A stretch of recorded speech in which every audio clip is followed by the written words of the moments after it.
মানুষদের বেশিরভাগই ল্যাট্রিনের খুব সমস্যা। ল্যাট্রিনের সমস্যা বলতে গেলে পায়খানা করতে গেলে দেখবেন পায়খানার দ্বারটা শক্ত হয়ে আছে, ফুলে আছে, ব্যথা করছে।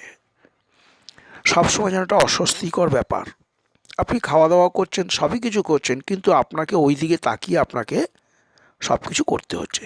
যদি কিছু হয় আমি আপনাদের একটা সহজ উপায় বলে দিচ্ছি।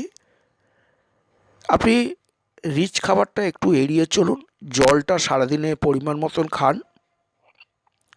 কিছু খাবার আছে যে খাবারগুলো খেলে এই ল্যাট্রিনের সমস্যা হলে তখন পায়খানার দ্বারটা, রেকটামটা ফেটে যায়, ফেটে গিয়ে রক্ত পড়ে, জ্বালা জ্বালা করে, চুলকায়, মিশমিশ করে, কাঁটার মতন লেগে থাকে।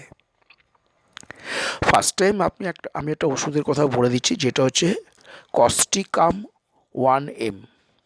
এই কস্টিকাম 1Mটা সকালবেলা খালি পেটে 3 ফোঁটা খাবেন, সন্ধ্যাবেলা খালি পেটে 3 ফোঁটা খাবেন, অ্যাডাল্ট ডোজ। চাইল্ড ডোজের যদি হয় তাহলে 2 ফোঁটা করে 1 চামচ জলে দিয়ে খাওয়াবেন, সকালবেলা একবার আর সন্ধ্যাবেলা একবার। এছাড়া আপনার যদি জ্বালা হয় বা আপনার যদি ব্যথা করে, তাহলে আপনি বেলার দিকে অ্যাসকিউলাস 30 এই ওষুধটা ব্যবহার করবেন।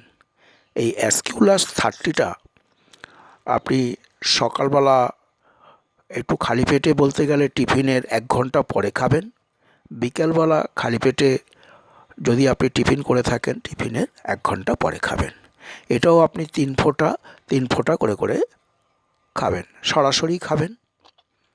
আর যদি আপনি দেখেন যে জ্বালা করছে, তাহলে জ্বালাটা সালফার 200, এই সালফার 200টা রাত্রিরে খাওয়া দাওয়ার আধ ঘন্টা পরে 3 ফোঁটা খেয়ে ঘুমিয়ে পড়বেন। দেখুন এরকম থাকেন, কমেন্টসে জানাবেন।